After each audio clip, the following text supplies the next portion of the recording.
Labor Day. I'm Jennifer Sept. And I'm Teo Torres. Yeah, we saw some wild weather over the weekend. The rain came to the Sacramento Valley, marooning thousands at Burning Man. We saw that too firsthand. Tamara, it was pretty wild. We even got some measurable rain here in downtown Sacramento, 3/100ths of an inch to be exact. And now the skies have really cleared out. Things are brightening up along the horizon, as you can see from the Exchange Hotel sky cam. And it's a beautiful start to the day. We're still 36 minutes away from your official sunrise. But as the hours go by, it's going to be a really nice day on this Labor Day. The morning keeps nice and cool with bright sunshine. Eventually, as that sun comes up, we'll be hitting the upper 50s in the 7 o'clock hour, moving up to the mid 60s by 9 a.m., low 70s by mid-morning, and daytime highs, while they'll run a little warmer than yesterday. Still plan for temperatures falling shy of the average, which is 92 for this time of year.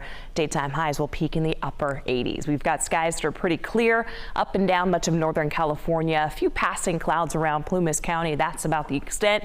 And then you can see the marine there blanketing the California coast as you move towards San Francisco and the Oakland area this morning. Temperatures are in the 50s. It's 57 right now in Fairfield, 55 in Sacramento, 59 in Yuba City, waking up to 56 in Stockton, 55 in Placerville, then all the way up the hill. Look at that, close to freezing in Lake Tahoe. Current temperature is 34 degrees. We'll have sunny skies across the foothills. We'll be at a low 60s by 9 o'clock in your foothills planner, low 70s by noontime, and daytime highs in spots like around Apple Hill, down and through Sonora, Murphy's area, looking to reach the upper 70s. So a really nice day from start to finish. Coming up in my full forecast, I'll talk about why things will feel a bit more summer-like by the end of the week. And that's coming up in your full forecast. It's 6:02 right now. Brian, how are folks getting along on the highways? Well, if you're coming up on Interstate 5 or Highway 99, no problems there. Nice ride on that stretch, along with Highway 50 and Interstate 80 on that westbound ride. No issues there. We had an earlier crash right around Madison. That has since cleared up, and we're not seeing any delays there. East or westbound, and 80 over the top also looking good as you make your way into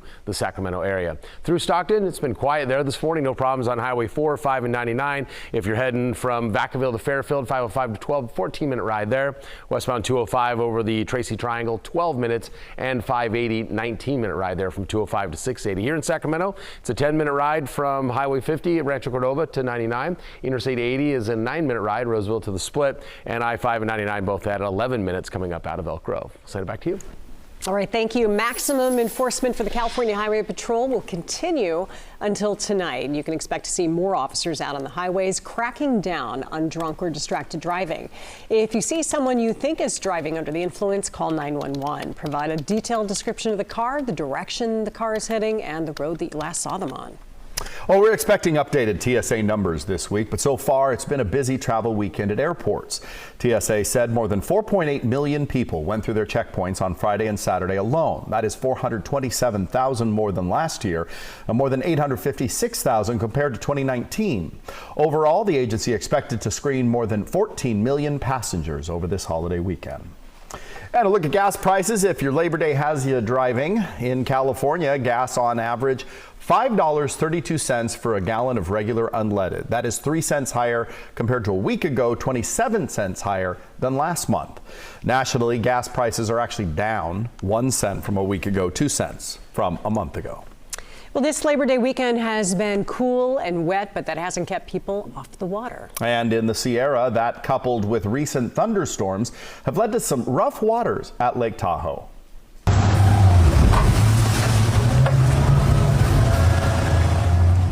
Almost be kind of like the ocean sometimes. Video posted here by the Washoe County Sheriff's Office shows a very bumpy ride for emergency officials there on Saturday. They say they helped with several rescues over the weekend. They want anybody thinking of visiting today to be prepared, use caution around the water, and boat sober. Well, from Washoe County to Sacramento County, the message remains the same. Keep yourself and those around you safe while you're out on the water today. KCRA 3's Mike Tissell out live along the Sacramento River with some advice from fire crews. Yeah, and good morning. And while the Labor Day weekend was cool and cloudy, today might actually be the warmest day of the holiday weekend. And because of it, we're out here on the river with a story that could be summed up in one word repeated 3 times. Life jackets, life jackets, life jackets. The Sacramento Fire Department says it has said that message for years, and it's going to continue stressing that message. Life jackets save lives. And again, even with the temperatures nowhere near triple digits, the fire department says they are going to have boats out here on the river from noon until dusk this Labor Day in order to shorten response times in case there are emergencies out here on the river. And one of the reasons they're out here on the river is because, as it has been for the entire season, the conditions along the river remain cold and the current strong. Listen. Swimming across the river is just not an option. Some people think they can swim across these entire rivers, and oftentimes they get caught up in these currents. They might go in one place and they exit somewhere way far away. So the water is still swiftly moving, so everyone needs to be cautious of that. And again, the message here is wear a life jacket, whether you're in the water or you're boating. And again, places like Tiscornia Beach here at Discovery Park, they have those free life jackets, not just here. County parks throughout the area have those free life jackets you can use while you are along the water. And the fire department says, aside from the life jacket message, is another message that they stress year after year. Their research shows that many of the problems they encounter also have a link to people being impaired by alcohol. So the Sacramento Fire Department's message for this Labor Day weekend is, if you are going to be out on the water, then in their words, quote, avoid alcohol at all cost if you can.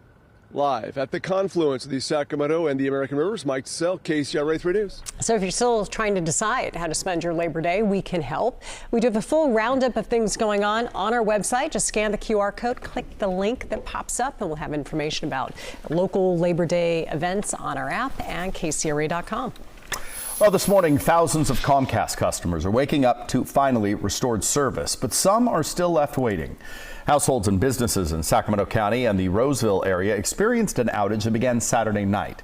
Customers lost their TV and internet service for more than a day. Some businesses had to close because of the impact that the outage had on their systems. ATMs and gas pumps were also out of service as well. We lost a lot of customers because you know that these days everybody depends on the card, Apple Pays, Google Pays.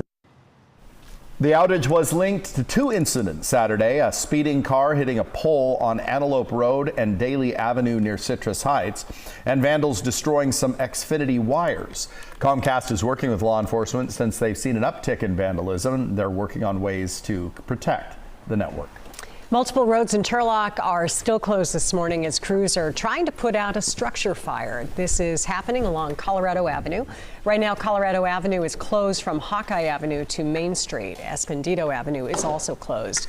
We are gathering more information on that fire, and hopefully we'll have some more information soon about when those roads will be back open. Well, Stockton police continue to search this morning for a man they say shot into a home. Happened near North Hunter Street and East Stadium Drive. Police say a 56-year-old woman and her family were inside the home when the shooting happened. Officers say the suspect is a Hispanic male. And in Sutter County, deputies there are searching for a man who shot a teen inside of a car. Happened Saturday night around 8 p.m. near Countryside Drive and Berkshire Drive in Yuba City. Police say they responded to a call about a car-to-car shooting. 17-year-old was shot but is expected to survive. The suspected shooter was sitting in the passenger side of a blue Toyota minivan. He was also wearing a mask. If you know anything about the shooting, call the Sutter County Sheriff's Department. Well, roads out of Burning Man could be back open today after flooding in Nevada kept thousands of people stranded at the event. Heavy rain inundated the area and created thick, ankle-deep mud. An estimated 70,000 plus attendees were isolated at the venue known as Black Rock City as the rain returned yesterday. They were told to shelter in place and conserve their food, water, and fuel. The CEO of Burning Man says that there's no cause for panic. We're not doing an evacuation. We're waiting for the ground to dry.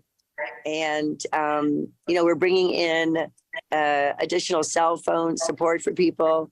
We're turning on the internet so that it's widely available. And Goodell adds that they do have buses running to Gerlach for anyone who does choose to get out. Authorities are also investigating a death that happened during the event. At this point, not a lot of details on that. They can't get out of the middle of nowhere, but they have internet service. Well, yeah. Okay. Yeah. Today's show will be back in Black Rock Desert as thousands of people are still trapped. That is coming up starting at 7 here on KCRA 3. I mean, some of these campers that go in are pretty loaded up with Glampers. stuff. They Yeah. have like satellite TV and stuff. That's wild. But some of them are going to be waiting for the ground to harden up again just to get out. It's Yeah. wild. I saw a couple Jeeps that were literally buried up to their windows. Crazy.